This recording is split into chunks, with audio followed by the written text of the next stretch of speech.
All right, so let's dive in. We're taking a deep dive today into the world of a major airline you might not know by name, Boston Skybridge Corporation, BSC. Okay.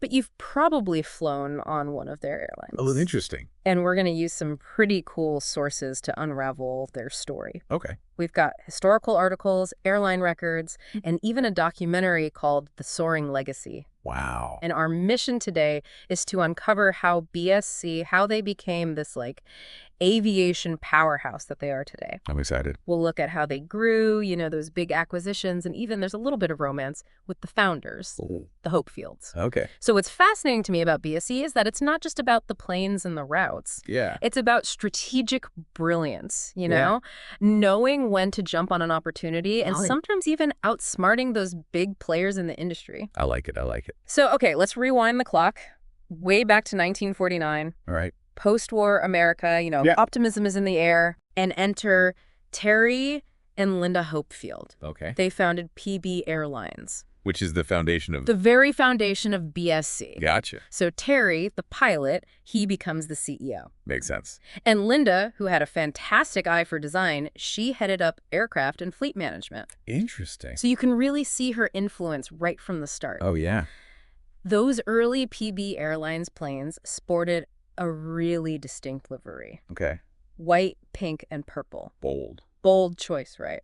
It really made them stand out. Yeah. Now, the documentary suggests that it wasn't just about aesthetics, but that it really reflected Linda's personality. Interesting. And maybe even foreshadowed the branding choices that BSC would make years down the line. Yeah, it's like their personal touch just kind of lingered. Even as the company, it grew and it changed. It started with the classics, DC-3s, Lockheed Constellations. Those are some beautiful airplanes. Oh, gorgeous. Yeah. Then, boom, the Jet A shits. And PB Airlines, they expand rapidly across continents, Europe, the Caribbean. They even start flying to the Middle East, Wow. Ediea, and Canada. Wow, they were busy. They were all over the place. Yeah. But then, turbulence hits. The 1970s oil crisis. Oh, that's right. Yeah, fuel prices, they skyrocketed. Yeah. And airlines, they had to make some really tough choices. Of course. So PB Airlines, they retired their 707s, 720s. Those guzzle fuel. Oh, yeah, big time. Yeah. And they switched to more efficient models,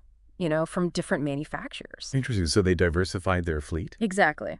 But, and this is sad, What's that? they had to abandon their Middle Eastern routes. Oh, no. It shows how even a company as big and as successful as BSC, they still had to be flexible, respond to what was happening in the world. Makes sense. It really is a reminder that the aviation industry, it's always at the mercy of things that are kind of outside of their control. Right.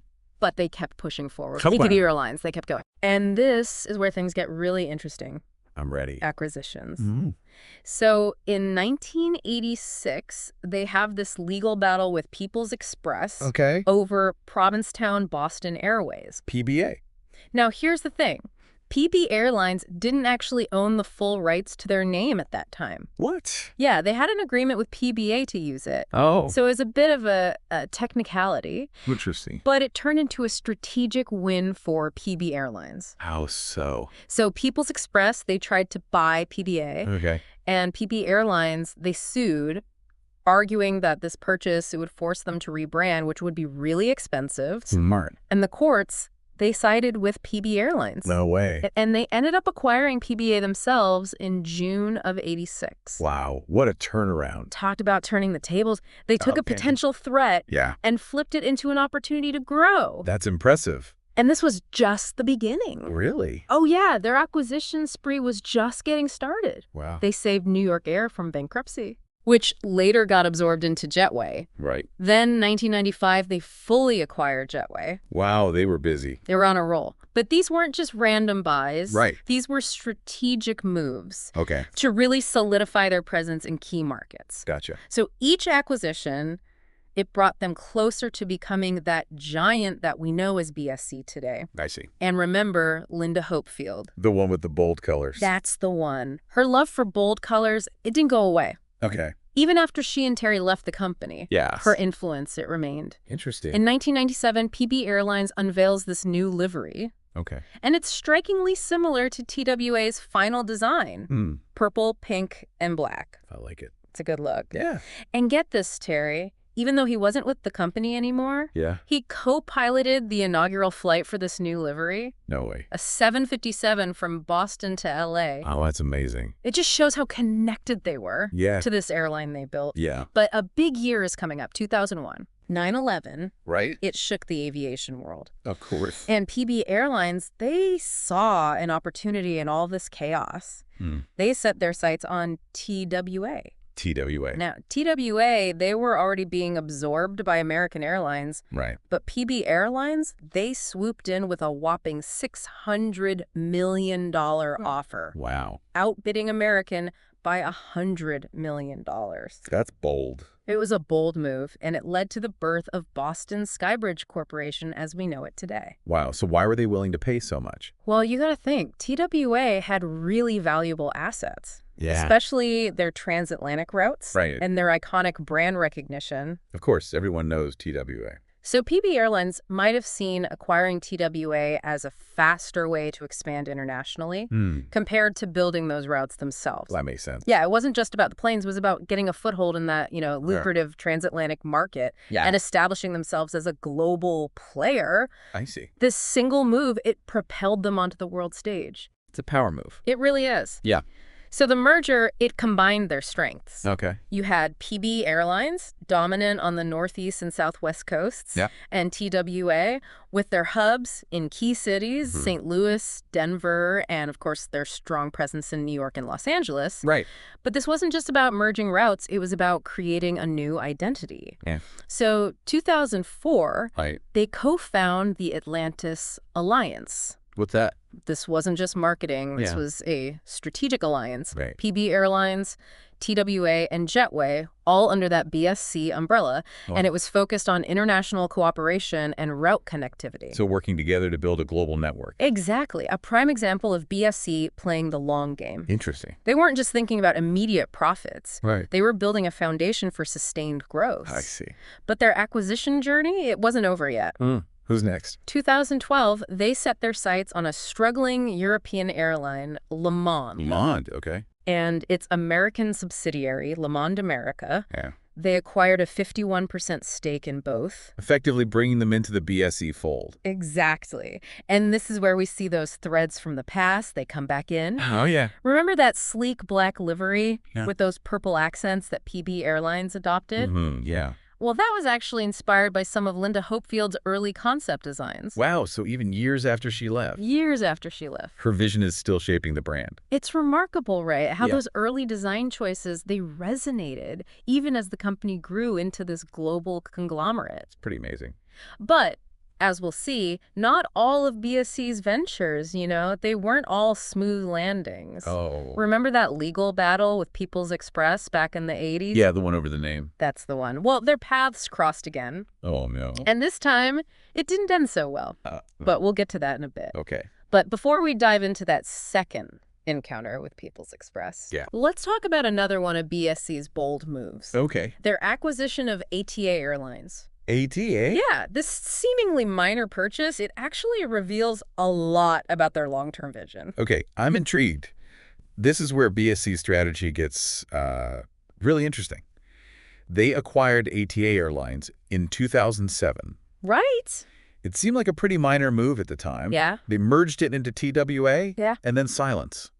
What? Nothing. Really? No fanfare, no big announcements.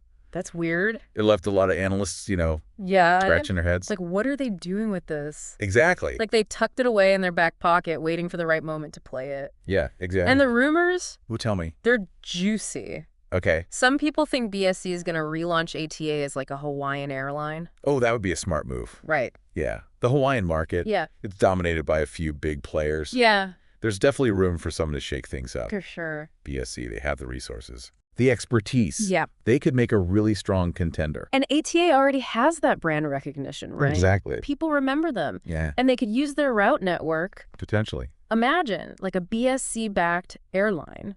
Yeah. Offering those inter-island flights and connections to the mainland. Right. With their signature focus on, like, customer service and operational excellence. Right. I think it could really shake things up. Yeah, it would definitely disrupt a market that's been pretty stable for a while. Exactly. It's a classic BSC move. Right. Identify an opportunity, make a strategic acquisition, and then wait for the perfect moment to strike. They're playing chess while everyone else is playing checkers. Yeah, I like that analogy. But let's not forget about their, flagship airlines. Right. PB Airlines, TWA. The pillars of their empire. Each with a rich history. And loyal customers. It's amazing when you think about the combined legacy of these two airlines. It's a lot of history. They've seen major world events, like economic upswings, downturns, technological revolutions, even a global pandemic. Right. And yet they're still here. They've not only survived. They've thrived. That's incredible. Their resilience is a testament to how adaptable they are. Yeah. Their willingness to embrace innovation. Right. They've modernized their fleets, expanded their networks. They're constantly looking for ways to improve the passenger experience. It sounds like that dedication to excellence is really what sets them apart. And speaking of excellence... Okay, what's next? Let's talk about BSC's Active Aircraft Training Program, or AET. AAT. Okay. This isn't your typical flight attendant training. No, with the mock-up cabins and PowerPoint presentations. Okay. This is the real deal. So what do? They have an entire fleet of aircraft dedicated to this training. No way. Yeah, you've got your Airbus A380s. The big ones. An L-1011. Wow, a classic. Various A310s, 717s, even some older E190s. So a mix of aircraft. A real mix Okay. to create hyper-realistic training scenarios. That's amazing. So the crews, they get to experience everything. Routine procedures to emergency situations. On actual planes. On actual planes. Wow. I talked to a pilot once. Oh, yeah. Who went through the AAT program. Yeah. He said it was the most intense and valuable training he had ever received. He felt completely prepared for anything after going through those simulations. That's the kind of feedback that speaks volumes, Totally. BSC is investing heavily in their people. Yeah. They recognize that a well-trained crew Absolutely. is essential for safety. And customer satisfaction. It's another example of their long-term vision. Uh-huh. Their commitment to building a sustainable and successful future. I think they're creating this culture of preparedness where every crew member feels empowered to handle any situation with confidence and professionalism. And that sends a really powerful message. It does. Both to their employees. And their passengers. It's a smart strategy. Yeah. Especially in an industry where safety and reliability are so important. Absolutely. It's a key differentiator for BSC. Yeah. They're not just meeting standards. No. They're setting a new benchmark. But let's not forget about the people who started it all. Right. The Hopefields.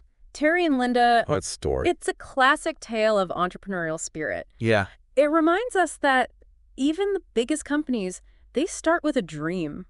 It all starts somewhere. Their influence on BSC. It's undeniable. They laid the foundation for a company that values what? Innovation, customer service, operational excellence. It's in their DNA? Even though they're not directly involved anymore, their legacy, it's woven into everything they do. I love that. It's fascinating to see how their personal touch. Especially Linda's design sense. Yeah, it's persistent. Throughout BSC's evolution. Those bold colors, the sleek liveries. It shows that a strong brand identity can be a powerful asset. Absolutely. It creates a sense of continuity, recognition. Even as the company grows, acquires new airlines. It's like a visual thread that ties everything together. But as we've seen, BSC's journey hasn't always been smooth sailing. Not always. You mentioned that second encounter with People's Express. Oh, yeah, that was a wild one. Tell me more. Okay, so 2016. Millionaire Richard Montgomery. I know that name. He was known for reviving those old airline brands. He approached BSC with a proposition. What was it? Bring back People's Express. Again. And BSC, they were on board. Wow, they took the bait. They ordered 10 Airbus A380s for the venture. 10 A380s? That's a big commitment. It was a bold move. So what was the plan? They wanted to create a long-haul, low-cost airline. Interesting. Operating from Houston.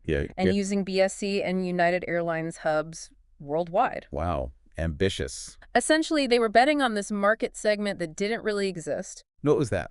Affordable transatlantic travel on a large scale. Oh, interesting. And for a while, it looked like they might pull it off.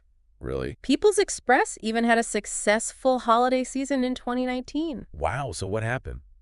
The pandemic hit. Oh, right. The aviation industry thrown into chaos. Yeah. Travel restrictions, plummeting demand, Oh, yeah. financial uncertainty. It was a tough time for everyone. A lot of airlines were brought to their knees. And People's Express. One of the casualties. Even after that initial success. It was a harsh reminder that even the best laid plans can be derailed by forces outside of our control. Of course. BSC, they ended up repossessing those A380s. Wow. And People's Express filed for bankruptcy in 2020. That's a shame. It was a big setback, but it also showed BSC's ability to, adapt and make tough decisions. You didn't dwell on it. They recognized the landscape had changed, and they adjusted their strategy. That's smart. They weren't afraid to cut their losses and move on. It's a valuable lesson for any business, really. Totally. Sometimes you got to pivot, regroup, and refocus. And that's exactly what BSC did. So what did they do? They took the lessons they learned from the People's Express venture and applied them to their other initiatives. Like what? They doubled down on their core strengths. Operational excellence, customer service. A diversified portfolio of airlines. They stuck to what they knew. They kept investing in their existing brands. Right. Explored new opportunities, all while navigating the turbulent waters of a post-pandemic world. It shows their resilience. And their ability to learn from mistakes. And it sets the stage for what could be an even more interesting chapter as it recovers and evolves. Yeah. BSC is well-positioned to capitalize on those emerging trends to shape the future of air travel. They've got the experience. The resources. And the vision. To keep moving forward. But as we look ahead, it's important to think about the challenges they'll face. Like what? Well, the aviation industry. It's always changing. New technologies, changing consumer preferences, increasing pressure to reduce their environmental footprint. The lot to juggle. And then there's the competition. The aviation industry is fierce. With those established players. And new entrants. All fighting for market share. BSC will need to stay agile to maintain their leadership. It's like a constant game of chess. Anticipating moves, making strategic decisions. You're just one step ahead. It's a fascinating game to watch. Well, one thing's for sure. What's that? Their journey. It's far from over. They've got the resources. The expertise. And I think, most importantly, the vision. To shape the future of aviation for decades to come. And that's what makes their story so compelling. It is, isn't it? They're not just an airline conglomerate. Well, they're a testament to the power of innovation. Strategic thinking. And that relentless pursuit of excellence. I think you've hit the nail on the head. So the next time you see a PB Airlines, TWA, Jetway, or Eastern Airlines plane up in the sky, think of BSC.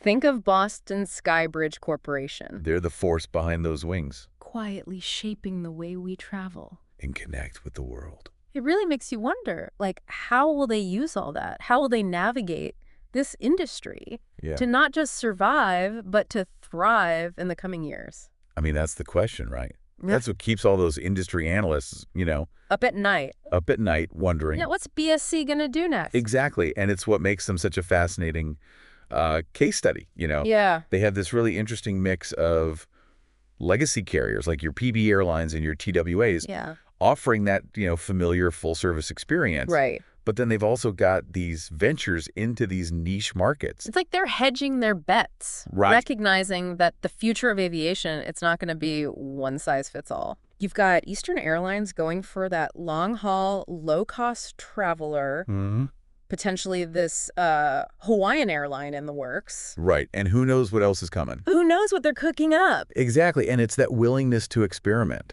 Right, to try different models, that really gives them an edge, I think. For sure, and let's not forget about their commitment to innovation, especially with the active aircraft training program. Oh, that program was a game changer. It really shook things up. It wasn't just about checking those boxes, meeting those minimum safety standards. They went above and beyond. They really did. To make sure their crews were ready for anything. Their philosophy seems to be why simulate when you can experience. Exactly. And that hands-on approach, that commitment to real-world training, it translates into a culture of, confidence. Confidence throughout the organization. And it's not just about those, technical skills. It's about instilling a mindset of professionalism. Preparedness. It permeates everything they do. It makes you wonder what other innovations they might be working on. Right. I mean, the aviation industry. It's ripe for disruption.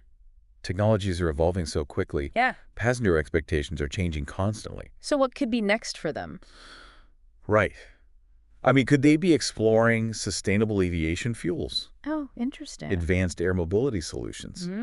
Or even those personalized in-flight experiences, you know? Tailored to each passenger. It's an exciting time to think about what the future holds for them.